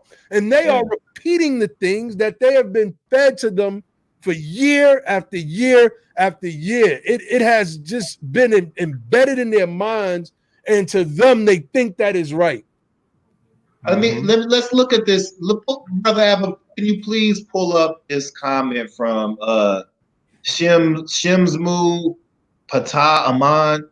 I don't understand. I want to ask him a question too, if he can respond. Are you an American descendant of slavery? Are you like a first, second, a third class generation immigrant? Please answer that question in chat for me. But let's look at this question though. He says, so do ADOS believe in separation with repatriation where, bro? First of all, I don't know where they stole my family from. I can't repatriate to some place I don't have knowledge of. I can't go to Africa and tell you who's my uncle, who's my cousin, or any of that. So I don't have no repatriate. I repatriate to where the family that I know built America. We built America. We built the railroad industry. We built the cotton industry. We built the tobacco industry. We built everything that made America great. We fought in every war in America that made them independent and that made them what they are today. So I don't know what you mean about repatriation. I don't understand. No, he was saying reparation. He was saying even with reparations, why would be separate where? Separate where? Where would I separate to? And where would I want to live alone? And how would that look in realistic terms? Am I going to move people out of a state? Because I've heard concepts of saying Black folks should have one state for themselves, which to me is complete nonsense. Because I want to live anywhere I want to live in America, because my ancestors built all of it. And how are we going to bring about, a reality of this Black state? And what would that look like as far as political engagement with the government is concerned? Does it make sense to be all in Mississippi? Mississippi already got the highest population. Brother Reggie believes that we should do stuff like that, brother. and you already showed him how foolish that was. I just don't understand what people are talking about. We are citizens. We pay state and federal taxes. Our ancestors built this country. What I want is not separation, because we already understand historically through Plessy versus Ferguson, separate but equal always was separate but never was equal. What I want is what Dr. King was talking about and what back during the old civil rights movement, and I want what Byron Allen is talking about in today's civil rights movement, and what Tone and Yvette are talking about, and Dr. Garrity talking about. I want to be able to access all of America. I want to be a full citizen in the country that my ancestors built. That's what I want. I don't want those. I don't know about separation and all of that. Can I speak on that, or did you want to say something first, Ali? I'm done. I'm good. I just wanted to say that I know some people think that we can go to Africa, and that's an option if you want to go. I don't tell people that they can't do it, right? It's like, because people do stuff like that all the time. You want to go, but the problem is there's no country in Africa that I know of that's offering citizenship to regular African American citizens from the United States. Like, I think what they're doing is offering some semblance of citizenship in different countries, like Ghana. I think Ghana has this thing where you have the right of abode, but that's not citizenship. Right of abode is not citizenship. And once you get there, you don't really have the right to buy land. You can only lease land for a certain amount of time. And I think Nigeria is doing something similar, where they're kind of like trying to compete with Ghana, but they're not offering citizenship either. So I don't know what they're thinking about. And then too, what we have to think about is, if we went to go move into somebody else's country, we will become guests in that country. Now, I understand that the United States has been built into a first world country, a world superpower, all of that kind of stuff. What we'll wind up doing is going into Africa, into something that will be considered probably a third world country. And it's just guests inside of a third world country. That just ain't, to me, that's not ideal at all. And then when you think about separation here in the United States, you have to look at some of the things that have occurred already, like Tulsa, Oklahoma. So when you group everybody together, that makes them an easy target, right? Put everybody in one place. They become an easy target to hit. And that, we're going to talk about some of the race riots and things that have occurred in this country, particularly New York City, on another show. But when you put everybody together in one place like that, it makes them an easy target. So you've seen that in North Carolina, you've seen it in Rosewood, you've seen it in Oklahoma, and in other places too. So it's just kind of like, it's a weird situation when you start talking about separation. Where are you going?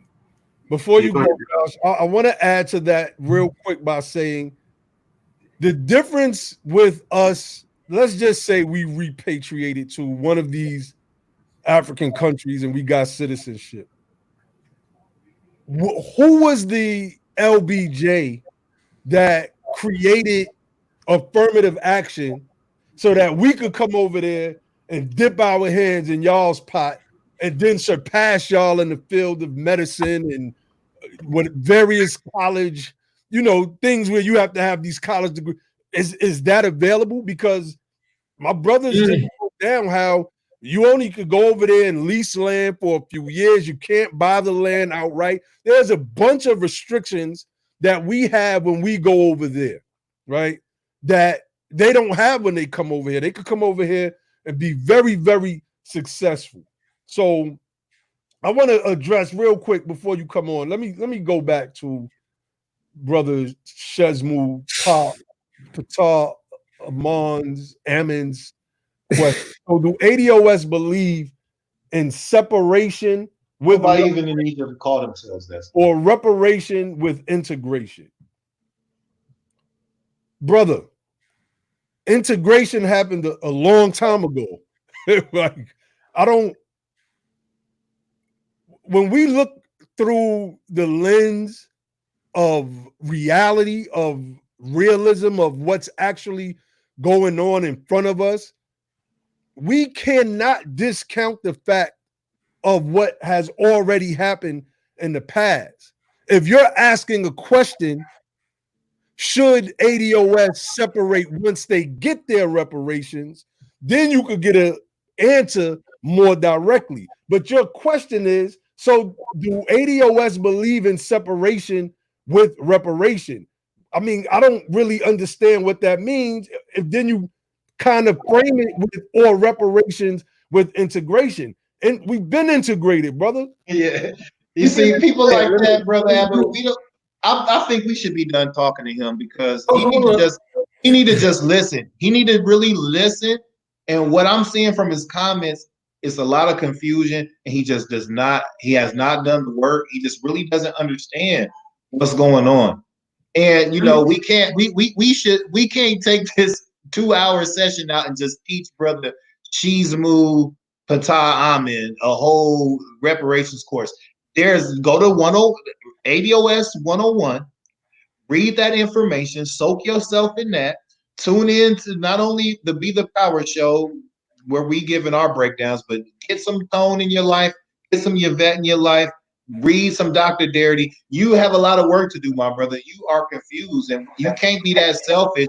We can't just dedicate all our time to you with all of these kind of crazy comments you making in the chat, bro.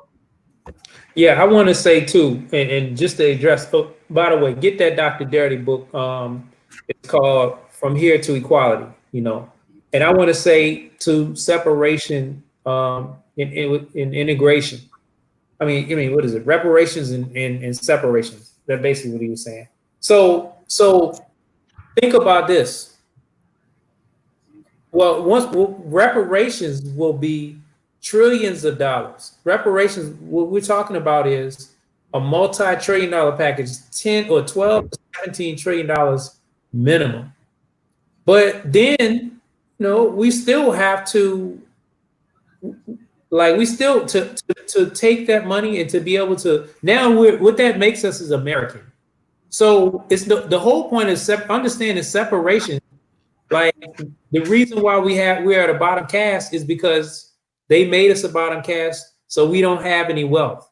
So now when we have wealth, like you're not going to see the same type of treatment, because what reparations means is taking our status from being the bottom caste of America to being American like everybody else. like, see, and this is kind of another argument I wanted to get into. I'm gonna sidetrack that to this here, right here. And this is a discussion that's going on right now. People are mad because, you know, we brought this out as a point. You know, Nicholas Johnson, Prince's first Black valedictorian, receives congratulations, Michelle Obama. Okay. Now, you know, first off, before I get into the point, I want to say congratulations to the brother. Congratulations. You know, congratulations. I mean, I think that's a great accomplishment that he's had. However, what is the purpose of making this like at the top of like, why is this an article? They have a valedictorian every year just because it's a so-called Black person. Okay, I understand. But see, the reason why you make this type of headline is because this is supposed to be a signal of some type of progress, some type of that's overcome. This is saying this person's overcome slavery. That's right. That's right. Talk to him. Yeah. Wait. Let's frame this real quick. Let's frame this real quick. Brother Tone on his show, Tone Talks, did a piece where excuse me, it was on a vet show, but Brother Tone called in and he was addressing this, and my brother Josh is about to give y'all a breakdown.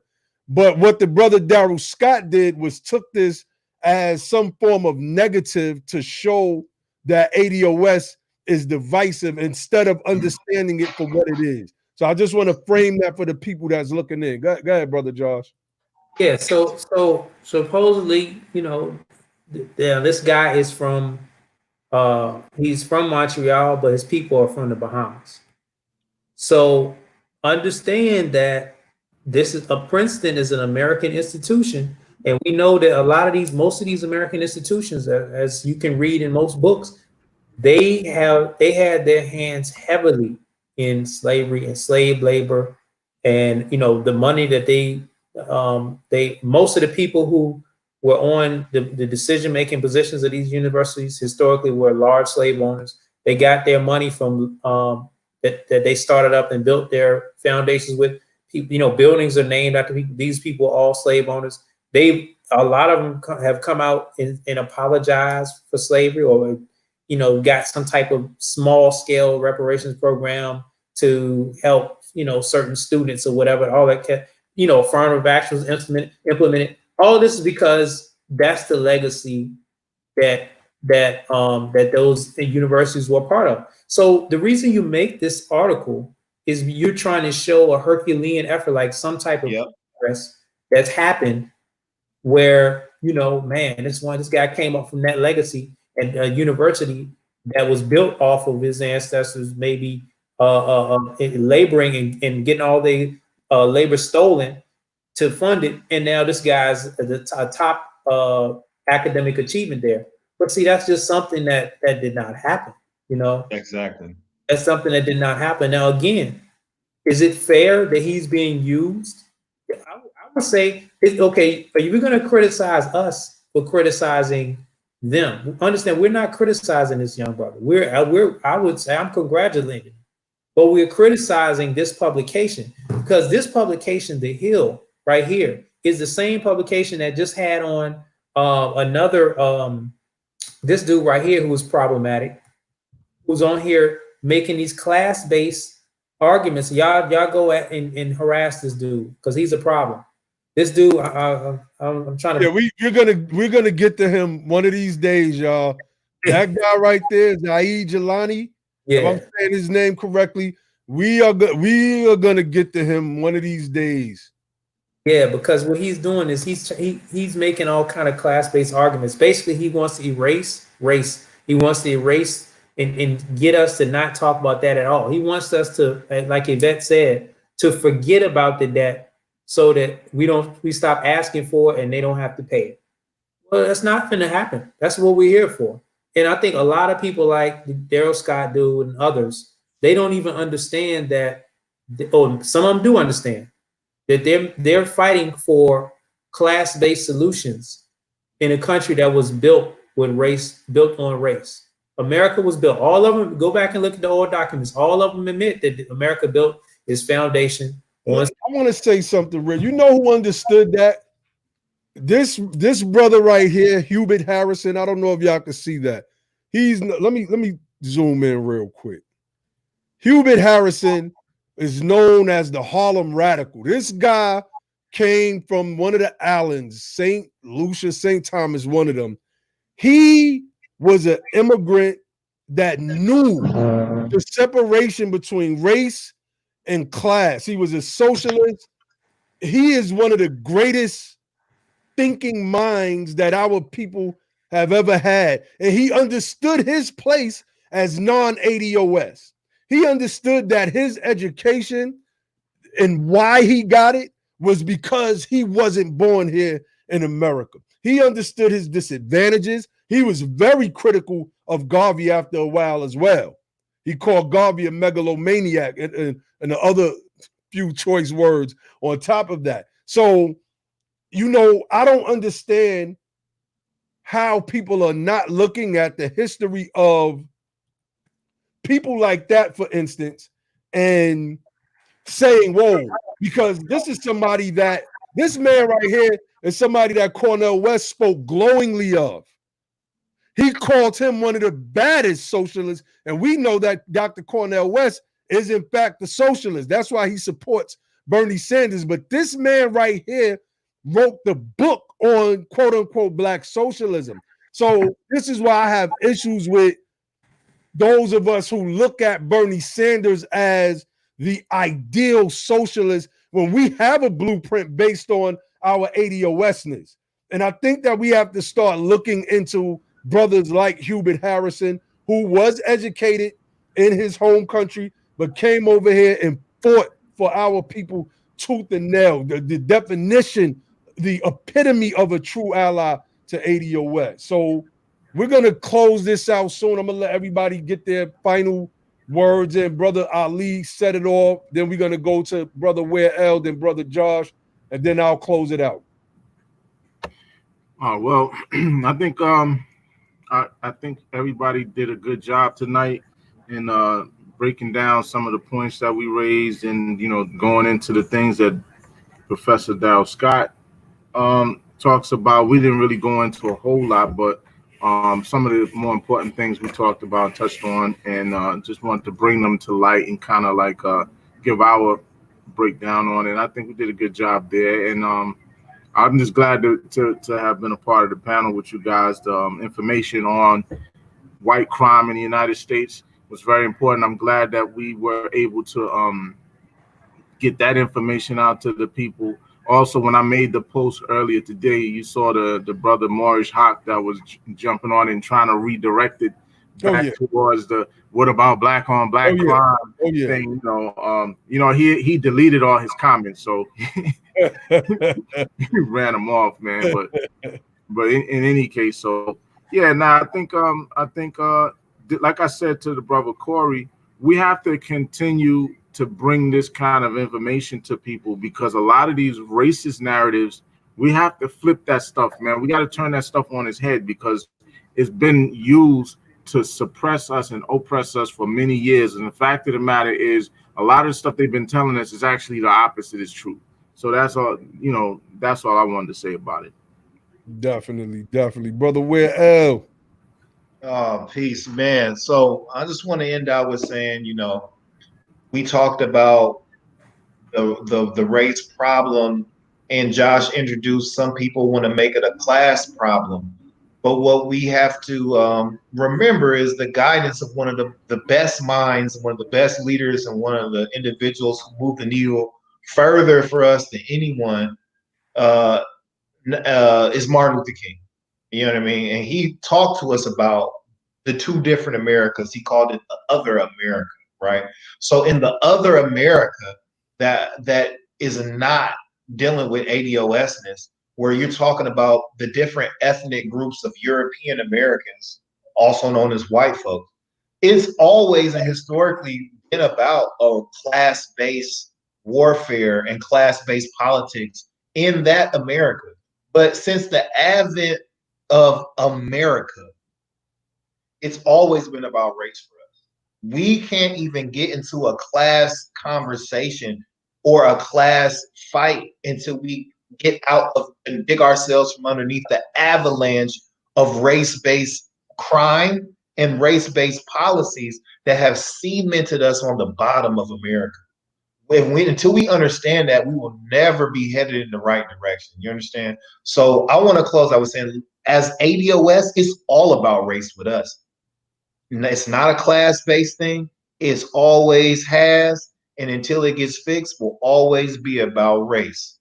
And that's what I got to say about that. All right, brother Josh.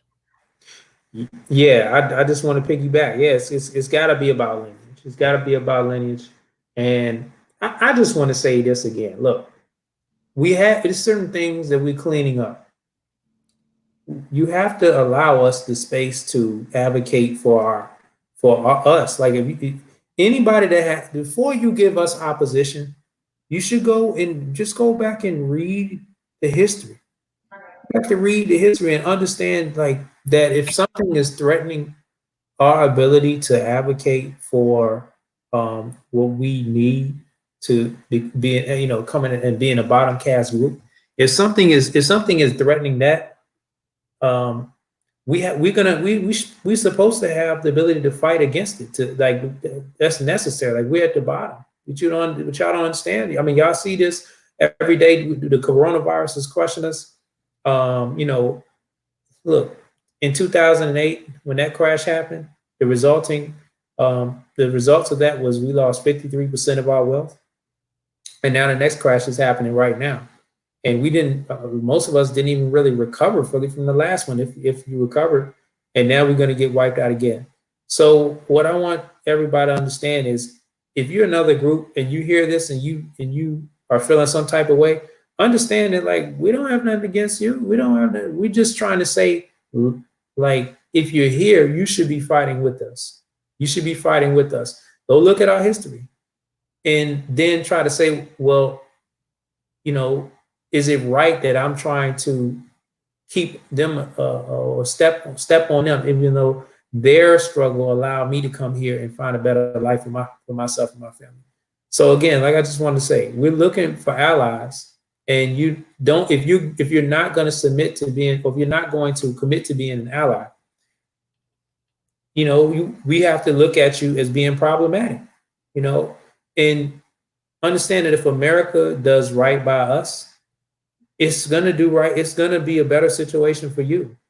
But until it does right by us, there's going to be some hell raising, and it's not going to stop. It's just going to continue. It's going to continue until we get justice. We have to get justice. And, we're not going to stay at the bottom. I'm just telling you that. We're not going to stay at the bottom forever. And the reason why I know we're not is because we're gonna push this thing hard. And it's until we get justice, man, everybody's not going to be able to rest. So I just want to say that. All right, definitely. Man, we wanted to address this Harvard professor tonight, and we simply chose to talk at him. And that's exactly what we did by showing that there's a difference between people who genuinely want to see us come up and those who genuinely don't care if we come up. I want to read Booker T. Washington's quote again before I close out. Let me share my screen because this quote is everything. Because I believe that this brother is trying to find his way a spot on television somewhere and be a talking head in mainstream media or something to that effect. So let's read Booker T. Washington's quote, where he says, "There is another class of colored people who make a business of keeping the troubles, the wrongs, and the hardships of the Negro race before the public. Having learned that they are able to make a living out of their troubles, they have grown into the settled habit of advertising their wrongs, partly because they want sympathy and partly because it pays. Some of these people do not want the Negro to lose his grievances because they do not want to lose their jobs." So imagine trying to get a job, by downing those of us who are fighting for justice for our people.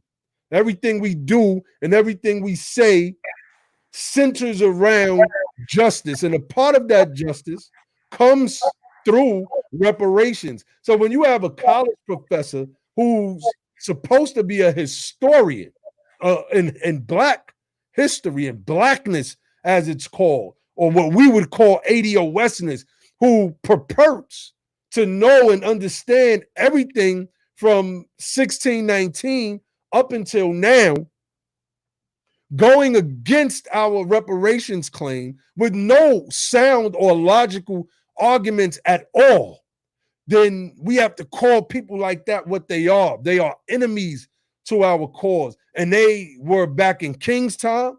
They were back in Noble Drew Ali's time. They were back in the times of every last one of our leaders and freedom fighters, because they, as the ADOS movement says, they want their buttered biscuits, and they want to get their biscuits buttered by the quote unquote European or the former slave masters here. And we have to fight these people tooth and nail. We have to use our platforms to let them know that there are a new group of those of us who are becoming more and more politically educated, and we are growing by the day. We might not all agree on the same ideology religiously, or whatever. You know, there's some social things that I disagree with a lot of my ADOS fans, but politically, we are all on the same page because we all share the same exact lineage. And until we realize this, we will forever be at the bottom. Until those people who claim to be professors realize this, they are like lobsters in the bottom of the crab barrel. A lobster weighs more. It's heavier than the crab. He has bigger claws, which means that the lobster has a tighter grip. At least with the crab, it gets a chance to at least climb to the top of the barrel. The problem is other crabs are trying to climb out. So they're trying to grab onto anything. The lobster, on the other hand, it sits there. It doesn't try to climb. And it grabs hold and it just clamps the crab at the bottom, essentially drowning it. And this is what people like the professor are. He is like a lobster in the bottom of the crab barrel. And we have to start cracking these shells one by one. Again, don't just fight the power, y'all. Don't just fight the power. Become the power, and then you will have the power to make a change. And with that, I say peace.